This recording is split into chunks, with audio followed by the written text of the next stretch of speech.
Bueno, ante todo disculpas por tanto silencio, ¿verdad? Circunstancias ajenas a la voluntad de uno, ¿verdad? A veces interfieren en la vida y no permiten hacer lo que con un cierto ritual había ido haciendo en las últimas semanas. Pero bueno, entiendo que a veces está claro que el hombre propone, Dios dispone, ¿verdad? El grupo va avanzando. Y el grupo, que ya sabéis que son 6 personas que de alguna manera se organizan como pueden. A mí me gustaría que fuesen más. Yo creo que un grupo de 6 personas trabaja, evidentemente, trabaja bien. Un grupo de 8 trabajan mejor. Entiendo que los grupos pequeños, llamarlo así, se suele considerar hasta 6, 7 miembros. Yo creo, está bien, ¿no? Pero a mí me gusta más trabajar con 8 o 10 que con menos, porque da más juego. Pero bueno, no pasa nada. Uno trabaja con lo que tiene y no con lo que uno desearía, ¿verdad? Entonces ya sabéis que, bueno, suelen entrar y una cosa que suele ser habitual es que se sientan, por lo general, en el mismo lugar.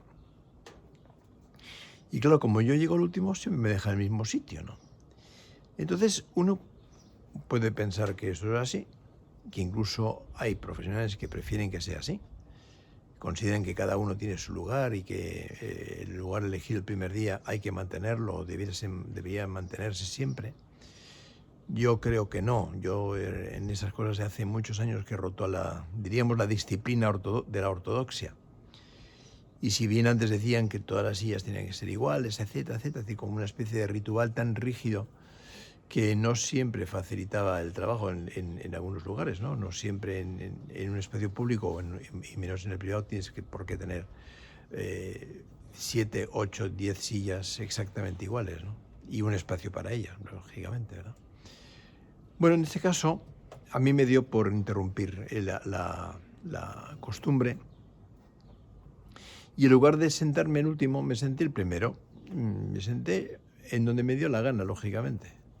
Y los demás ahí, bueno, cuando entró alguien que tenía que estar en mi sitio, o sea, en el que había cogido, se sorprendió, pero bueno, eligió otro. Y entonces eso hizo que cambiaran las posiciones de todos. Bueno, de todos no, de la mayoría. Entonces, claro, ante los pocos minutos de silencio previo o aquello de ir calentando motores, le dije, bueno, ¿qué os ha pasado? Habéis puesto cara de desconcertados porque ya no estamos sentados siempre en el mismo lugar.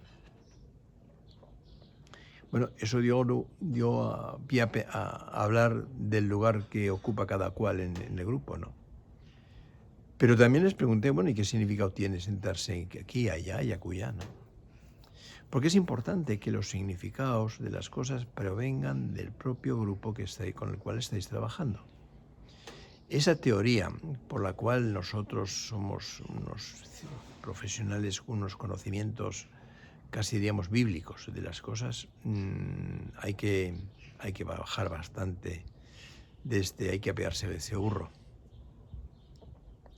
Los significados de las cosas los dan las personas que están ahí trabajando. Nosotros podemos aportar más significados o significados alternativos, con el fin de que el grupo no se quede fijado en una sola manera de entender las cosas. Entonces empezamos a hablar de los lugares.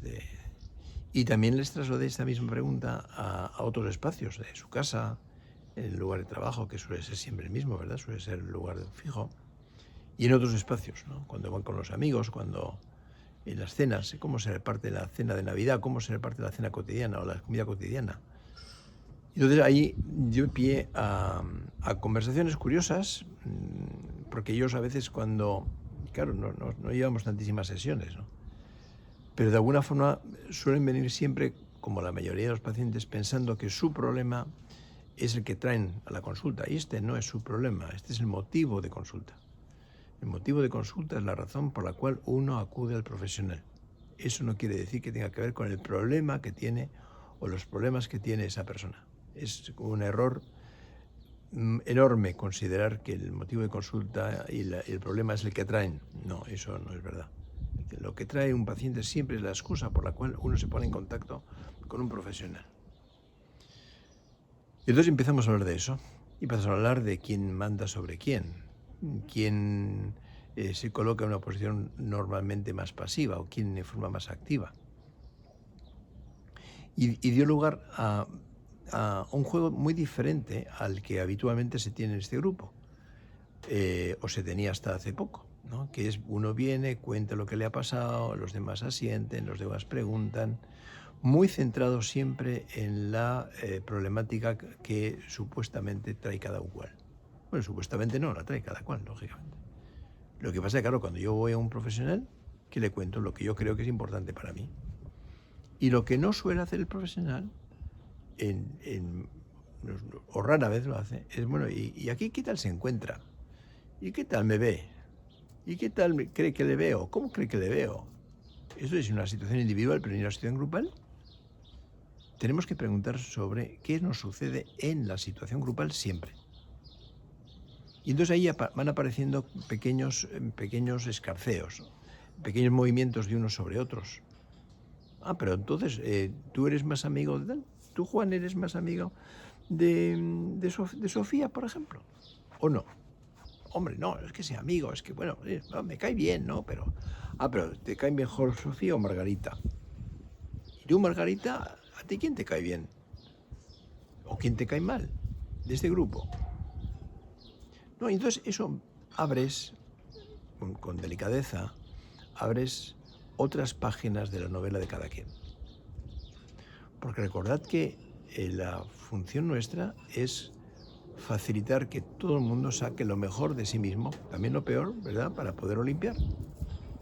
Pero esto no es tanto lo peor de sí mismo, como si un sí mismo fuese una cosa cerrada, sino en lo que aparece en las relaciones con los demás permanentemente. Y entonces cuando Luis habla de su posición en el grupo, Luis con esa tendencia a colocarse siempre en el último, pues la pregunta fácil es, bueno, ¿y por qué te colocan aquí siempre en el último? Y eso te sucede también en otros lugares, ¿y por qué? ¿Quién te ha dicho que tú tienes que estar siempre recogiendo las migas de los demás y por qué no haces lo contrario? Y entonces eso ayuda a que empecemos a escarbar en nuestras relaciones con los demás y sobre todo de dónde procede el aprendizaje de este tipo de relaciones y no otras. Y van apareciendo algo que es como muy bonito, que es el caleidoscopio grupal. Un grupo es un caleidoscopio. Y sabéis que un caleidoscopio es un aparatito, una preciosidad, formado por varios espejos, ¿no? y unas piedrecitas. Que en la medida que mueves, las piedrecitas aquellas se colocan en posiciones diferentes y reflejan la luz de forma diferente. Pero siempre son las mismas piedras, los mismos cristales. ¿Me entendéis? Y un grupo es exactamente igual.